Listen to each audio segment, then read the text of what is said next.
Dr. Amy White, our Director of Student Services and Accessibility, who is new to our district this year, and Casey Cosgray, our Chief Academic Officer, to present an update on special education this evening. Ms. Cosgray will provide a very quick review of our process, and Ms. Kaiser and Dr. White will go into the action steps that have been taken to date.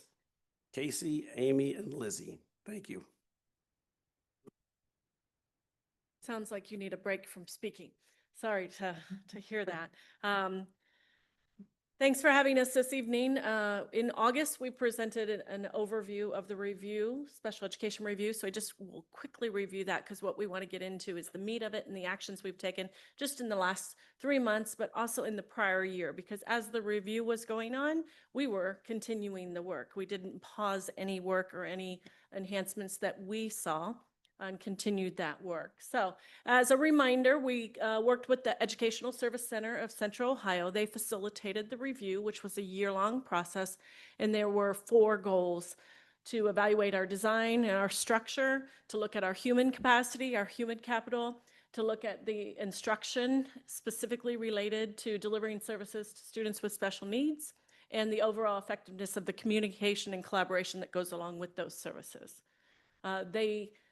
I'm going to go on to 2 slides and I'll come back to that one. They gave us recommendations that were directly aligned to our strategic plan, which was very nice to see. These things were already noted and formulated within our strategic plan, and they did a deeper dive for us.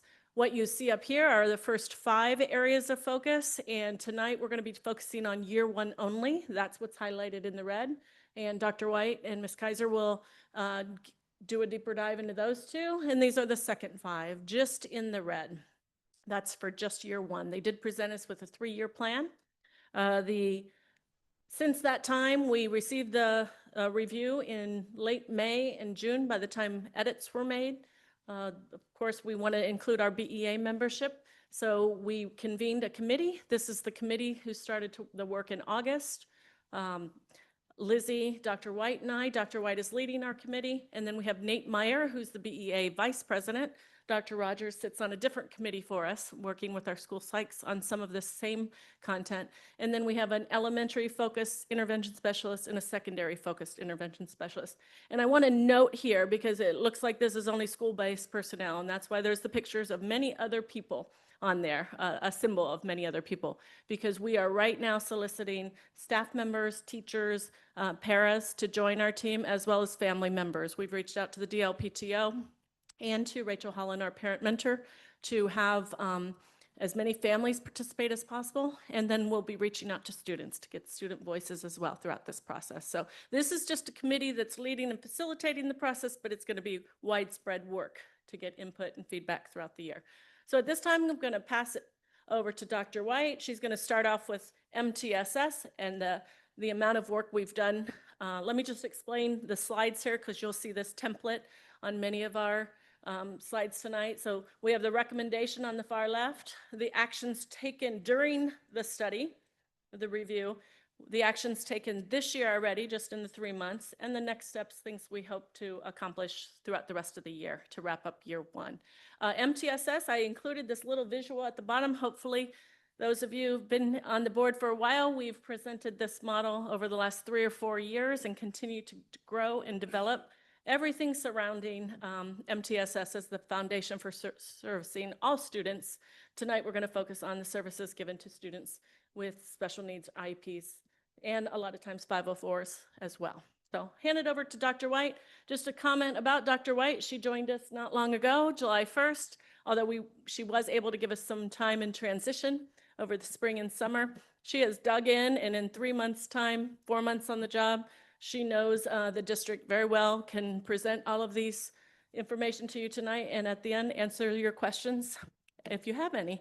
Liz Kaiser has been with us for a few years as a teacher, phenomenal high school intervention specialist. We promoted her to special education coordinator, and as Dr. Fine likes to say, she's hitting it out of the park everywhere we turn. I do worry about her because she works an awful lot, and she's doing a great job. So we are, she's a heavy hitter and has done a lot for us in her time here. So turn it over to them. Thank you. Thank you, Ms. Cosgray.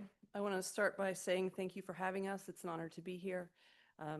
Anytime someone is willing to hear me talk about special education and the students that we serve, I'm grateful to do it, and it's an honor to be here and to serve this community. Casey mentioned most of what I was going to talk about with this first slide.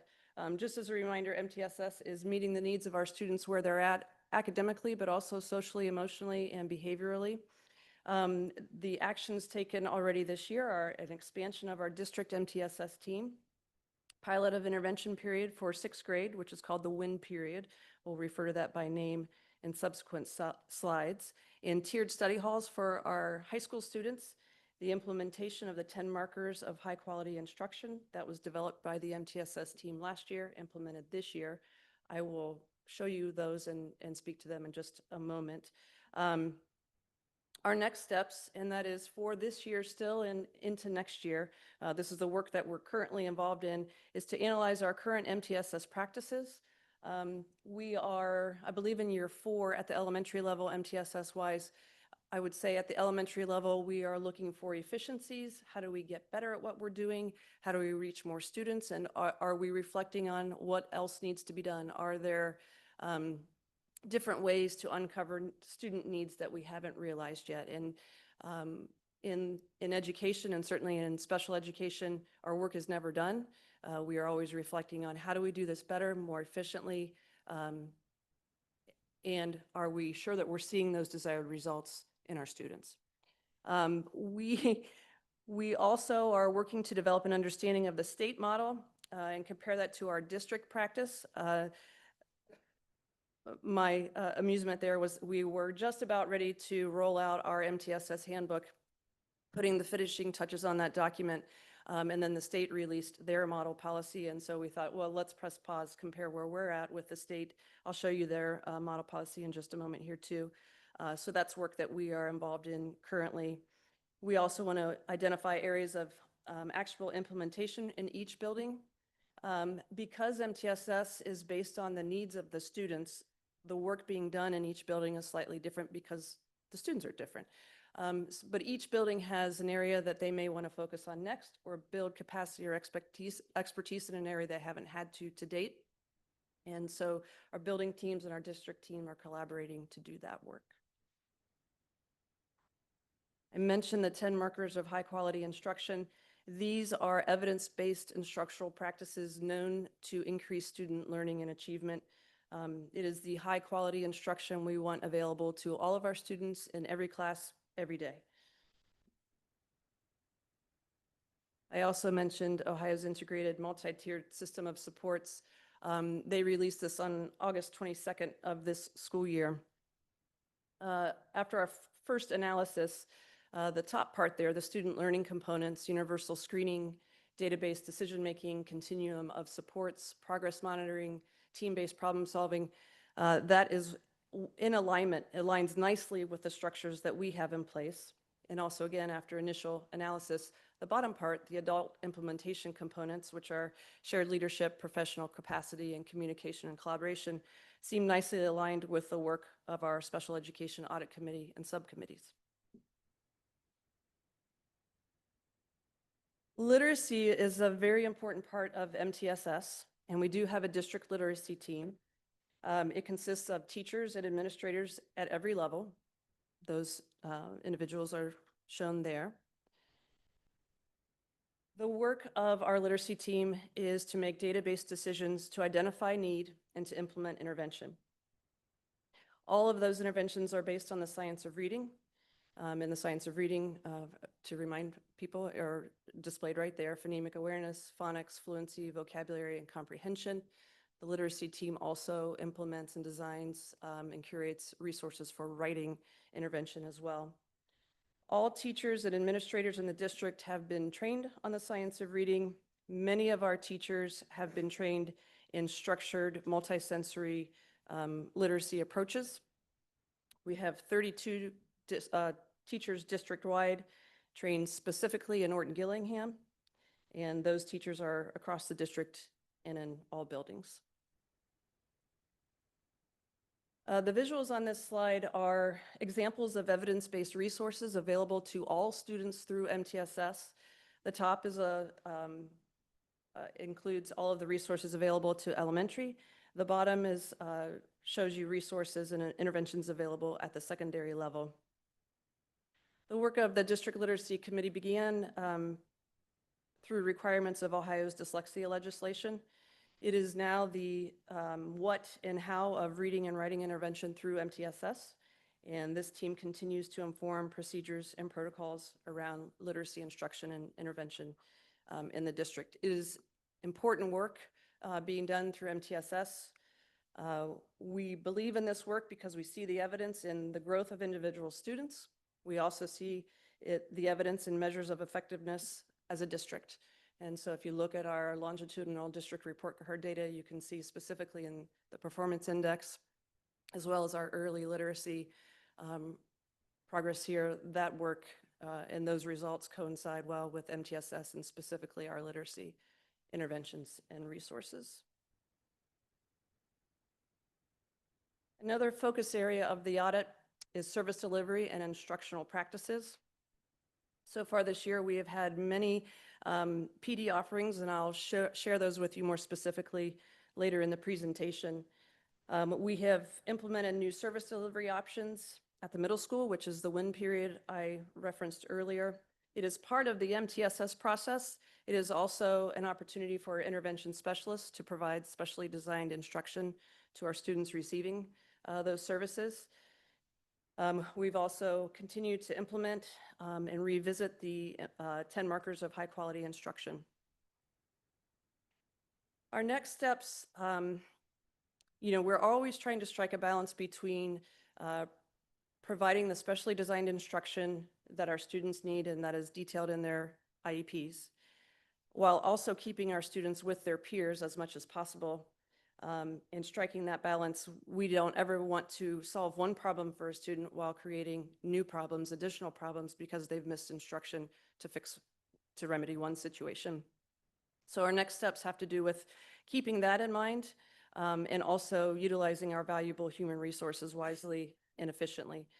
And so that's what we have in mind when we talk about formalizing a continuum of services in alignment with master scheduling efficiencies to maximize co-planning and the use of best practices. We will offer continued training and implementation of instructional practices with ongoing assessment of their effectiveness. Right along with service delivery and instructional practices comes collaboration and inclusive planning.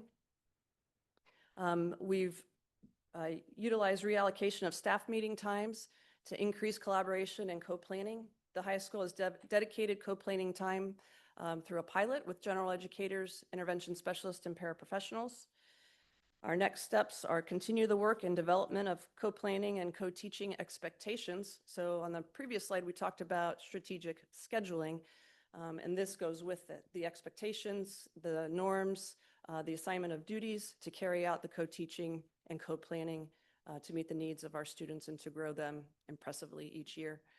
We also have expectations for ourselves to provide coaching to improve practice and efficiency for our teachers. We also want to establish opportunities for our teachers to receive peer coaching and feedback as well.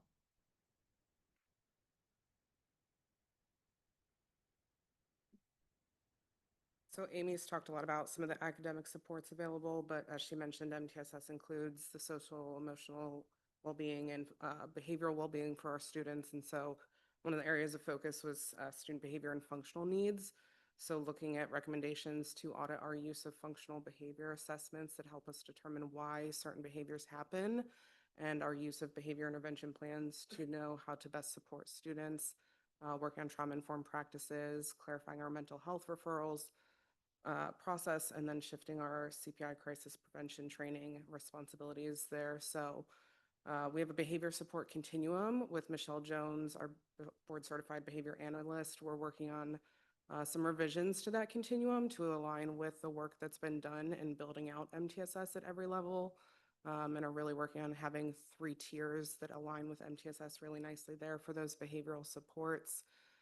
With that comes looking at additional intervention support programs and just different resources that are out there, seeing what else is evidence-based that we can continue to improve upon. And then I had the opportunity this summer to become a CPI trainer for the district and have gotten to participate in that work throughout this school year to train our staff, but also take on some of the reporting responsibilities that go along with that work there. And then next steps are really continuing the work that's been happening there. That continuum is being revised ongoing. And looking at how do we equip our staff to better understand FBAs and BIPs and be able to take some of the responsibilities that have solely lived with our BCBA previously. So equipping more people to participate in the ongoing work of that, enhancing those different tiered supports for behavior, and then continuing to expand our mental health services. We have our referral process that we've worked on last school year during the audit, but now looking at how do we serve even more students, knowing that our students have needs, wanting to be able to include more small group practices and different ways of meeting our students where they're at there.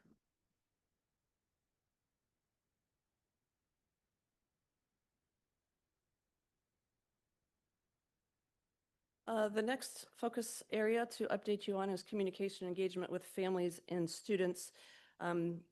This year, we've been able to implement increased multilingual supports for meetings and communications. We want all of our families to be able to participate in meetings about their students and for their students and to feel comfortable in doing so. We are planning a transition event for families and students this spring.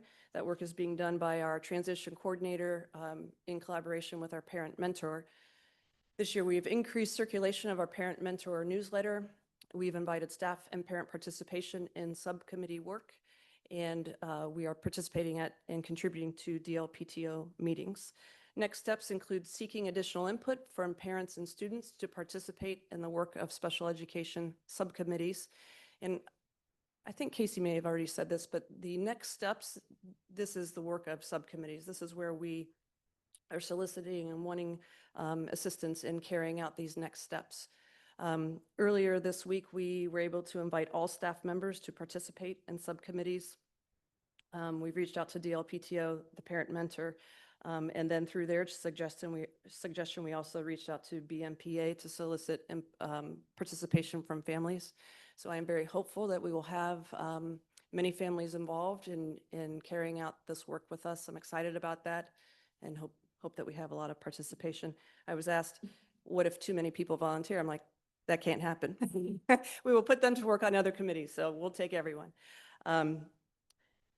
We will share out communication protocols with families to facilitate transparent expectations, and we will continue to utilize our parent mentor and DLPTO to share updates and information with families for those who are not able to participate directly.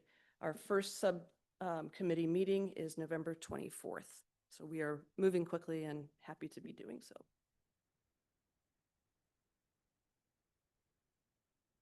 A huge part of our collaboration is involving our paraprofessionals. They do such a range of work to meet our student needs throughout our district. So some of the work that's been done has been around supporting their onboarding, their orientation, their ongoing training and mentorship. This year, our paraprofessionals came back to the new school year sooner than the rest of our staff and had a PD day specifically for them on August 7th that you'll get to see some of the work that was done that day. We continue to work on with Tom Bates, our Director of Employee Relations, and some others, really enhancing our orientation and our onboarding processes, making sure that people get the information from day one on the job, and then continuing to look at how to best support training as student needs change, as paraprofessionals gain different capacities. So some of the work there continues around OPEP modules is what was recommended to us. OPEP is the Ohio Partnership for Excellence in Paraprofessional Preparation, really focused organization on specifically how do we train and equip paraprofessionals. So really great resources there that we want to dig into and see what's offered and how to partner that with other trainings that we're doing. Just this month, we had some paraprofessionals and some intervention specialists and instructional coaches at the elementary level participate in STACK training, which is a structured training to support students with autism or communication needs. So just had people attend that this week and last week. Really great feedback from that already. So looking to continue that and just always assessing what other areas of training we can support and then how to build in additional mentorship for our paraprofessionals as well.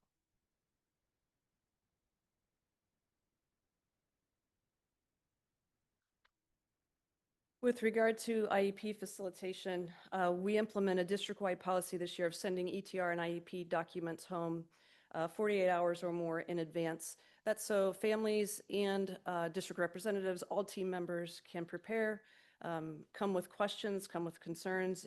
We've received feedback already that that has really helped to create meaningful and engaging conversation during those meetings rather than the team sitting there and reading the document together. So that seems to have been a valuable move for us. Lizzie and I participated in district representative training and legal updates earlier this fall, and that was provided by BASA. In October, we had an administrative training for all of our administrators who serve as district representatives, and we conducted that locally. I'll share some more details about that with you in just a bit. Our next steps are to dig in and do some more research about the ESC's recommendation of utilizing Key to Ed as a training opportunity for our district reps. We may find that that is the exact right resource, but we'd like to compare that to some other options available and decide what would be best for our district reps in Bexley. We will incorporate student and family feedback on meeting facilitation and participation. And then as we gather more information and those two detailed points there, that we will identify pilot buildings and implementation timelines.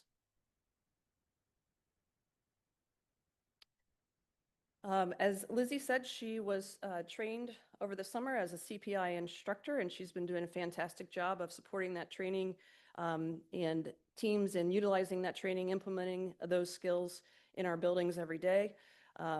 We added IS positions at the middle school and at Maryland. We continue to evaluate our staffing needs. Lizzie and I are looking at needs for next year and even in the following years, even now and beyond. We know that intervention specialists are not easy to find when you need one, so that we want to make sure that we are ahead of that game and proactive in our hiring and getting out there early as we need to recruit intervention specialists and other special education professionals. We expanded the work of our transition coordinator. That is the intervention specialist on special assignment that was referred to and implemented in previous years. You know, we think of transition often as post-secondary, and I think it's natural to do that because in the IEP, that's part of Section 5, and we talk about post-secondary transition. But through feedback from staff and from families, we realized that really any transition can be stressful, anxiety-inducing, and difficult for students and families. So we've expanded that work to include all transitions, 5th to 6th, 8th to 9th, and then certainly post-secondary as well.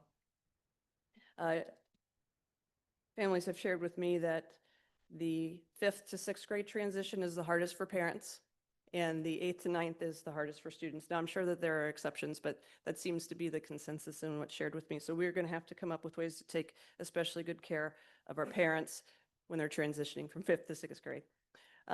Next steps will be to assess the impact of prior changes and identify further actions needed, and then consider further revision of our para-mentorship model.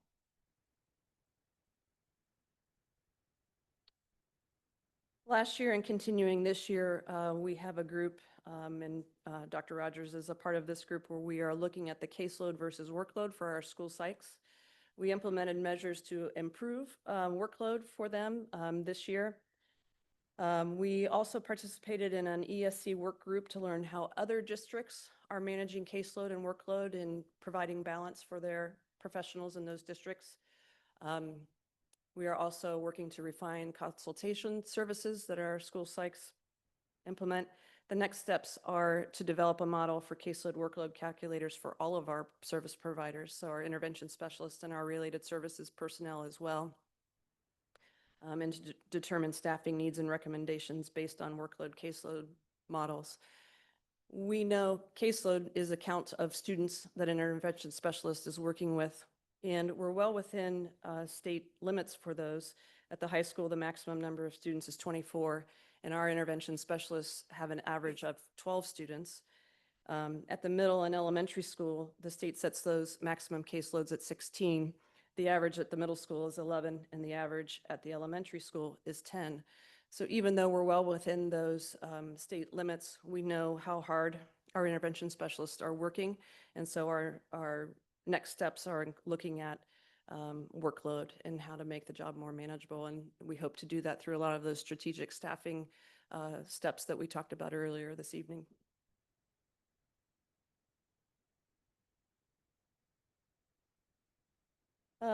With regard to strategic scheduling, we allocated additional co-planning time. We've implemented WIN at 6th grade. That's for specially designed instruction, not to take away from core instruction. That gets back to what I was talking about, meeting the needs of our students and providing them with the additional specially designed instruction that they need without them missing other learning opportunities that they also need. It also supports our MTSS initiatives at the middle school. Next steps are to collaborate with building principals to increase co-planning opportunities at the secondary level through the 26-27 master scheduling process.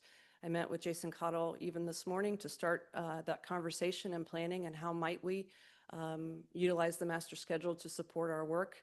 I have a time scheduled with Principal Price to do the same work here in the near future. As we continue, we will assess the impact of WIN models and identify further intervention times for additional grade levels.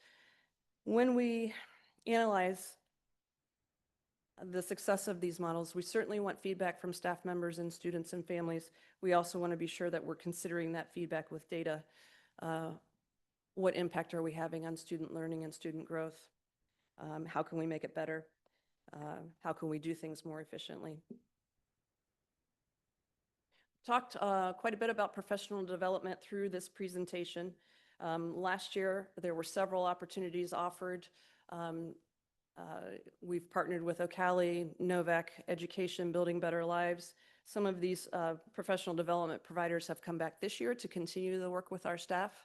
The nice thing about that for our staff members, and when we're collaborating with these professionals, they can advise us. Last year, we came and talked to your staff about this, and they had a lot of questions about this area or how to meet the needs of students. And they receive that feedback, and they have that knowledge to be able to guide us. Here are your next steps. Here's what would make sense for their learning. And they've come back this year to provide those opportunities.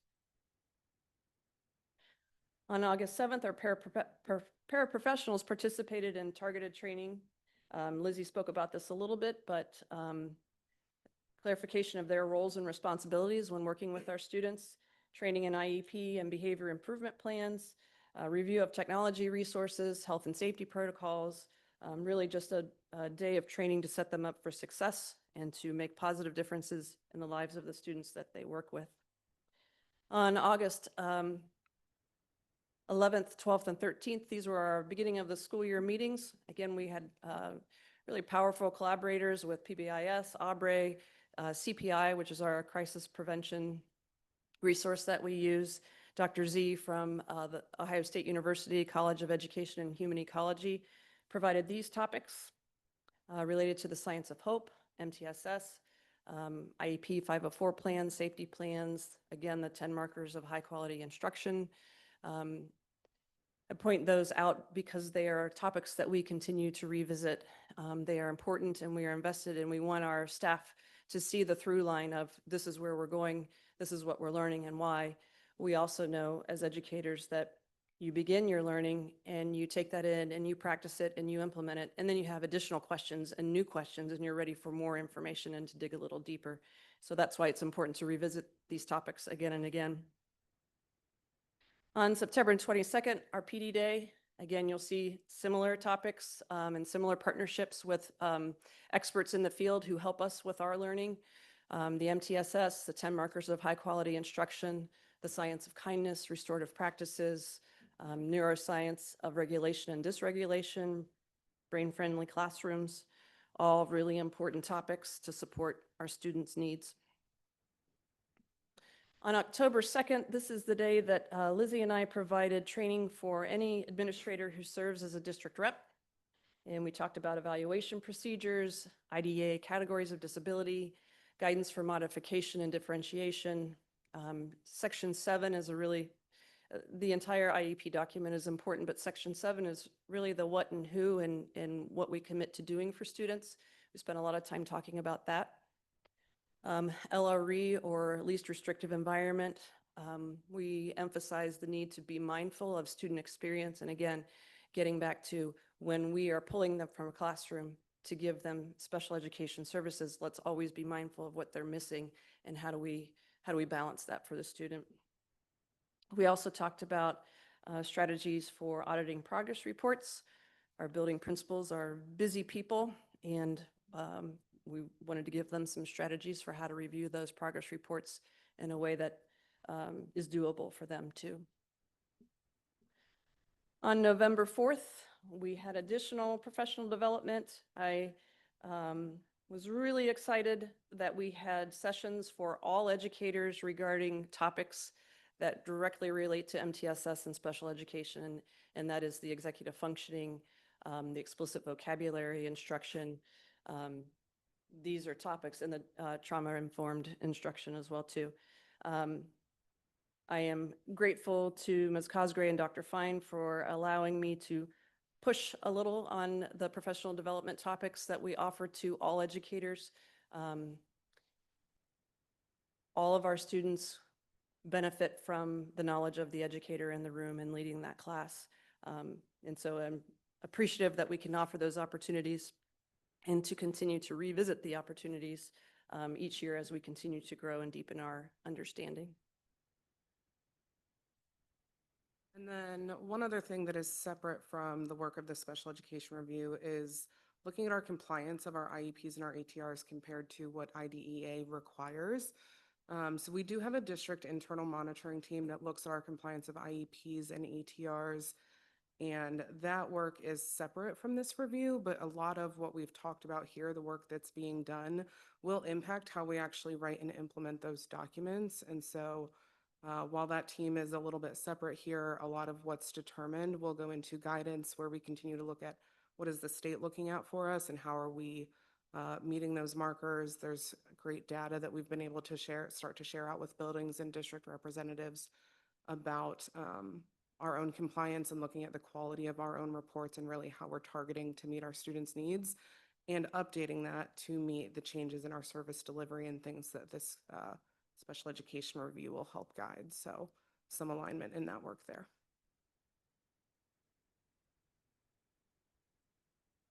I want to thank you again for allowing us to share our work with you this evening. It is an honor. We are excited about the work that we are doing.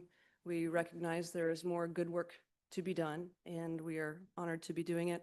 I want to thank Lizzie for her assistance with the presentation tonight, but also just her assistance in transitioning me to a new position. She's been just an amazing asset. Are there any questions that we can answer for you? Who's got questions? Excuse me, I have a question. You said you were reaching out, these aren't your words, these are mine. Okay. Soliciting help for participation on the committees and such with committees that already exist and in the community.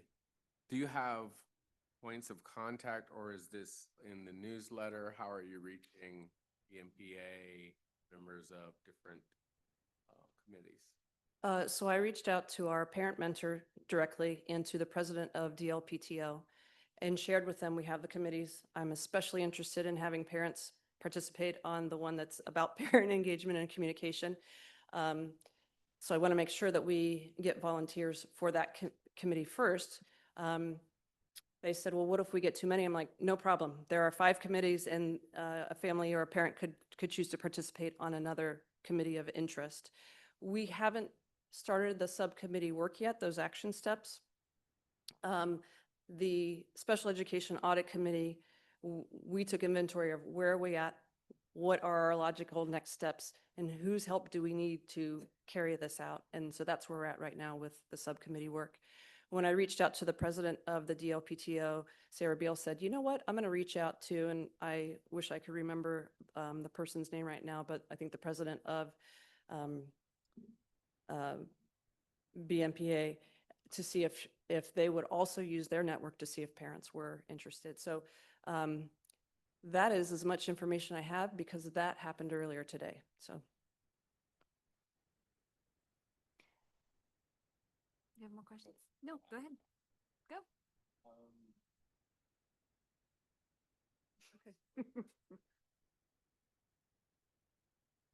Oh, and when you're the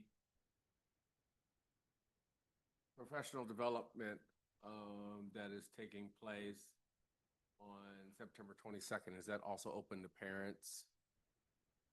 Because we're, you mentioned that we were using a parent-student meetings and communication protocols that you were developing, because I'm sure a lot of children with special needs, their parents are very engaged in what is going on and would like to be engaged in the further development and the new practices that are being implemented.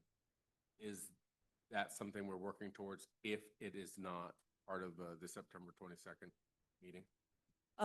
well, the PD that was offered on September 22nd, that was a staff professional development day. Here's one upcoming. All of the PD that you, sorry for my voice, all the PD that you heard from has occurred. As we process how to keep parents and families involved, those are things that we will take into consideration as we move forward. But everything that was presented today are the PD days that we've had. Yeah. I will share that our parent mentor, we have a regular meeting and she had commented, she was able to attend some of the PD sessions and had said, I think our families would value some of this information. And that was specific to the presenter who came and spoke about executive functioning. So she was going to reach out to that presenter and say, do you have some resources for families that we could include in our next parent newsletter? So I think that there is some appreciation for the fact that these opportunities could benefit families. And I would like for part of the work of these subcommittees to decide how do we include that learning for our families. I would just add another opportunity that we've had is great collaboration with the DLPTO, where parents have been able to say, here's organizations that we've learned from, or here's topics that I wish my students' teachers understood better, and they're able to give us those ideas, and also for us to be able to share their, like, what we've been a part of, and then the DLPTO has brought in organizations to share with them as well. So there's some opportunities there, but definitely continuing to look at, from the start of the review, we wanted additional parent and student input, and so that's still some of the work that needs done to further get those needs and then identify those action steps. Lastly, our internal monitoring team, who makes that up? Has it actually been formulated already? And has Yes. that information been shared with the community? So we're in year 4 of having an internal monitoring team. It's grown each year. Right now it has a district representative, one of the building principals, an intervention specialist from all 3 grade bands, a school psychologist, a speech pathologist, the parent mentor, and then Dr. White and myself. And then each year that team has grown in the number of IEPs that we review, started with IEPs, then added in ETRs as well to look at those. And then this year we're really looking at how do we share out the findings of that in the areas that we have to still grow in. One thing that we're kind of trying to balance that with is that the state is planning to roll out new ETR and IEP forms potentially this spring and into next school year. So kind of keeping an eye on what the state's doing while we also continue to look at our own quality and compliance there. But there are monthly presentations this year happening at department meetings where we're sharing out that IMT data to the buildings, and then also picking one area of focus per month of an area for intervention specialists and providers to think about how do we get a little bit better each month in this area. Thanks, Mike. I just have a couple, mostly clarifying. So the caseload calculator, have you developed that yet? What information are you looking to get from those caseload calculators? In addition to just students per intervention specialist, what else are you looking to get out of that to make decisions? Time that professionals spend instructing and caring or evaluating for our students. I think there's been recent understanding that just counting the number of students really doesn't demonstrate or provide an equitable professional experience for some professionals. Some students have greater needs than other students. Some students need services in a lot of different areas with many annual goals, whereas some students may only need a reading, decoding, and comprehension goal. So the caseload is the count of students, but the workload is what does that student need and how much time and planning and instruction will it take to meet that student's needs. We do not have a calculator for our IS as a related service. The state provides some guidance, and that guidance is helpful to us, but the expectations and the customer service and the level of service that some districts provide differs from district to district. We have made progress with our school psychs in looking at how to count their caseloads, what work will count as a caseload, and now we're circling back to try to measure workload and time that's spent doing other professional tasks, requirements of their job, that doesn't necessarily result in counting a student for that work.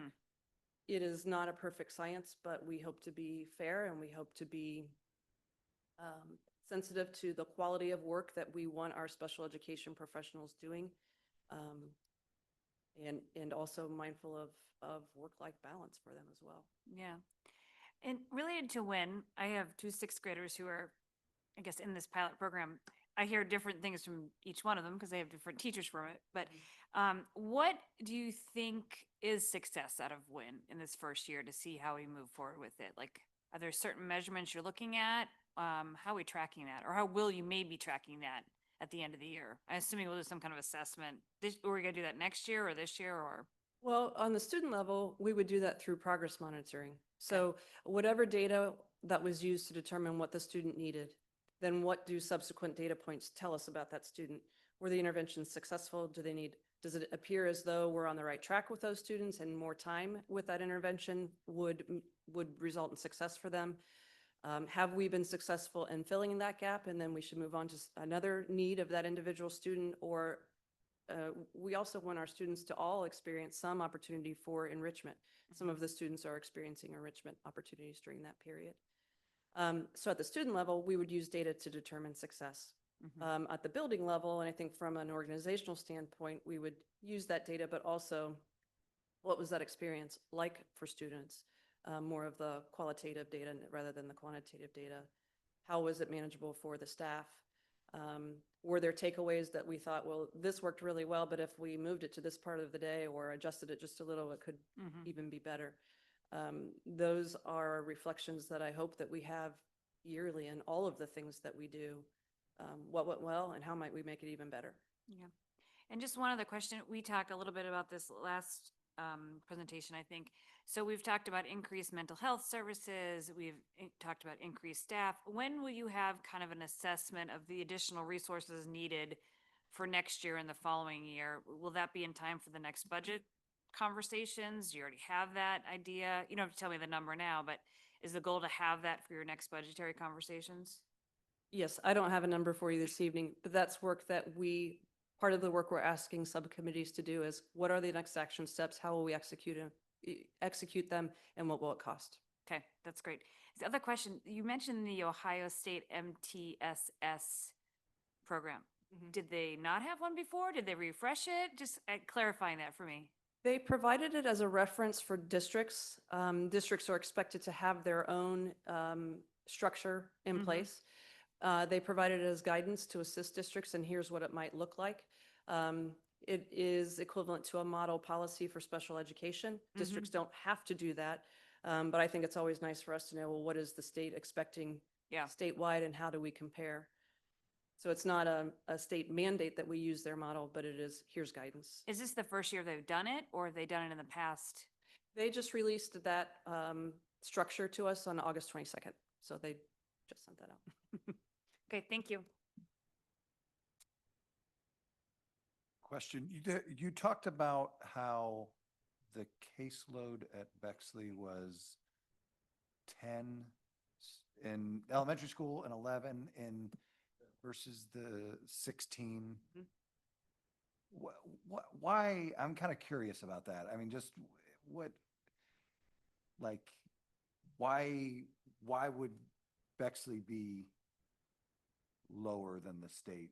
And I'm not suggesting that they should or shouldn't. I'm just kind of curious how that all is created and comes together. And so any insight on that I'm kind of curious. Yes, that was a comparison to the state limits on caseloads. And those numbers I shared with you are averages. We have some intervention specialists at each of those levels who might have more students than an average, some with fewer. The IS is working with fewer students are typically working with students with more intensive needs, which would stand to reason.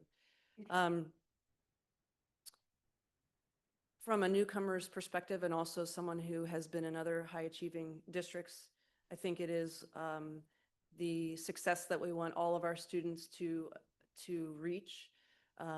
It is a level of customer service we want to provide to every student. And I think when those are our values and our goals for students, we do more, we give more, we want to provide more for students so that they grow as much as they possibly can. I think. Yeah, that's kind of what I was hoping to hear. So, Okay. yeah, thank you. I appreciate it.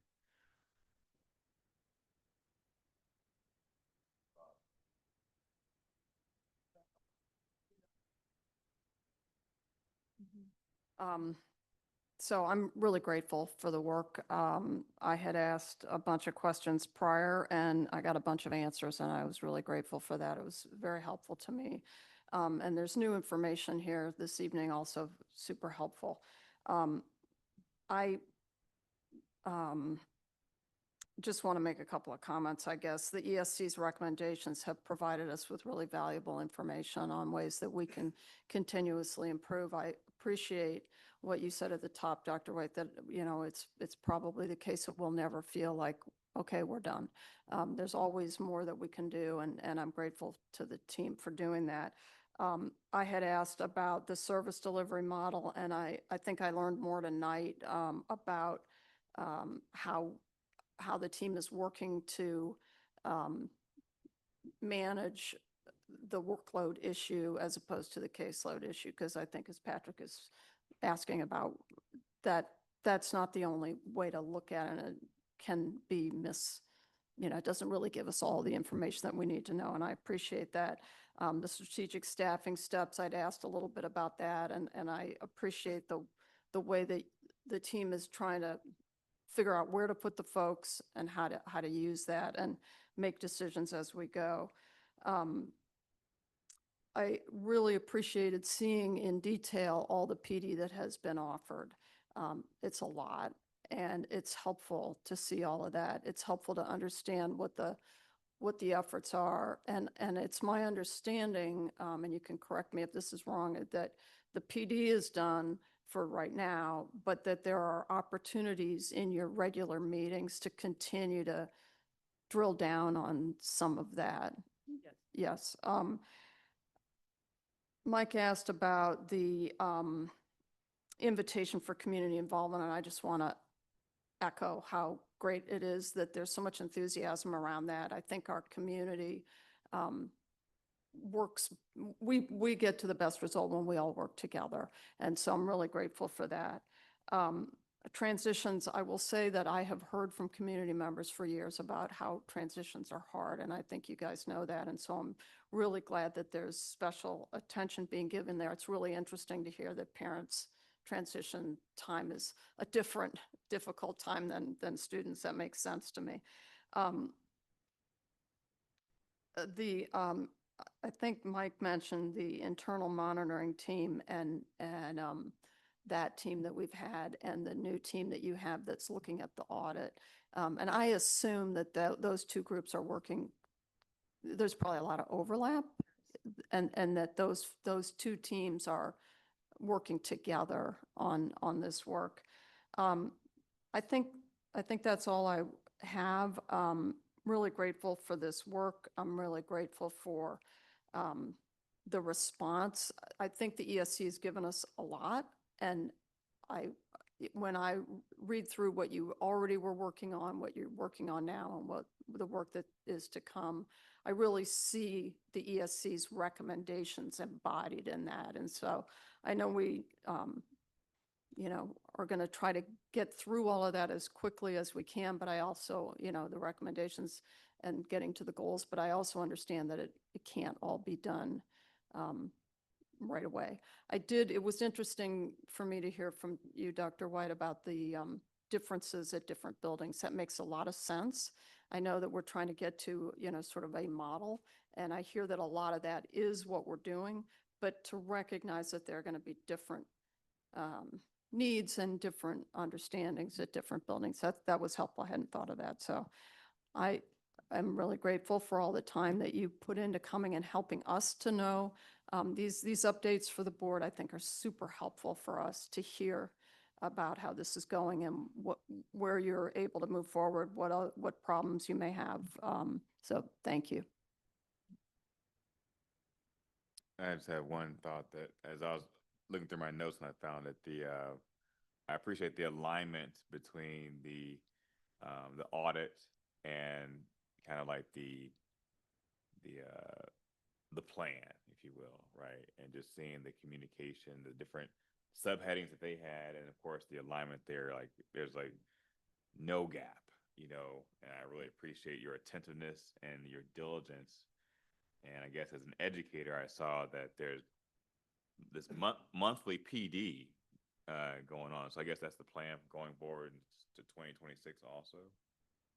I'm impressed with the dedication, the kind of tough conversations that had to happen internally. And then, of course, just going with some of the DLPTO meetings, I remember having some kind of representation from the district there at those meetings too. So just kind of all the different ways to try to bridge the communication between these families and the school. So thank you for everything. So just a quick clarification, our professional development days, we do plan, and this will be our plan moving forward.